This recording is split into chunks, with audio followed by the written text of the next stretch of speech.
Joseph Stalin, who was the leader of the Soviet Union, he dies in 1953, and for a few years they're unsure who his successor will be, but the person who eventually takes power, his name is Nikita Khrushchev. And Khrushchev believed in communism. He believed he would take over the world, but he thought it could triumph peacefully. So he favored a policy of peaceful coexistence in which the two major powers would compete economically and scientifically. The first major competition for international prestige was the space race, and the Soviets were actually the winner of this first space race. In October of 1957, they launched Sputnik, which was the world's first artificial satellite. Now, this was a triumph of Soviet technology, but Americans were shocked at being beaten, and they promptly poured a bunch of money into their own space program.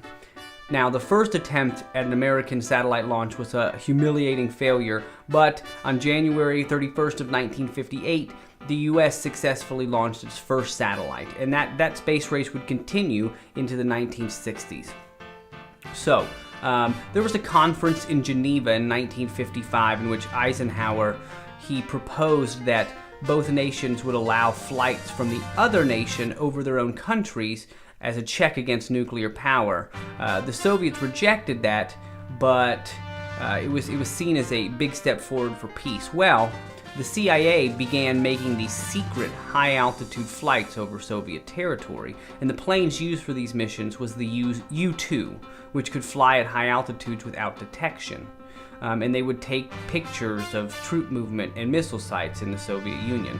But by 1960, many U.S. officials were nervous about the U-2 program for two reasons. First, the existence and purpose of the U-2 was an open secret among some members of the American press, so the American press already knew about it.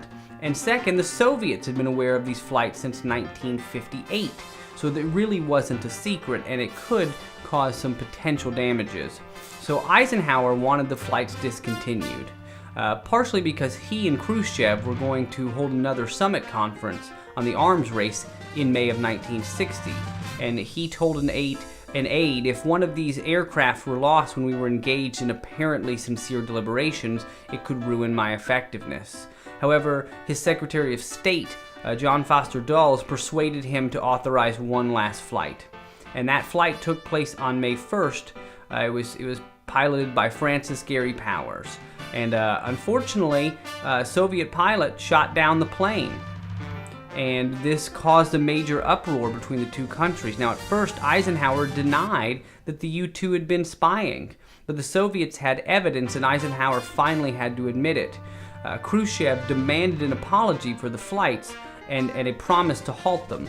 Eisenhower agreed to stop the U-2 flights, but he would not apologize for the action. So Khrushchev angrily called off that summit that was supposed to take place in May of 1960. And he withdrew Eisenhower's invitation to visit the Soviet Union. And because of this U-2 incident, the 1960s opened with tension between the two superpowers as great as ever.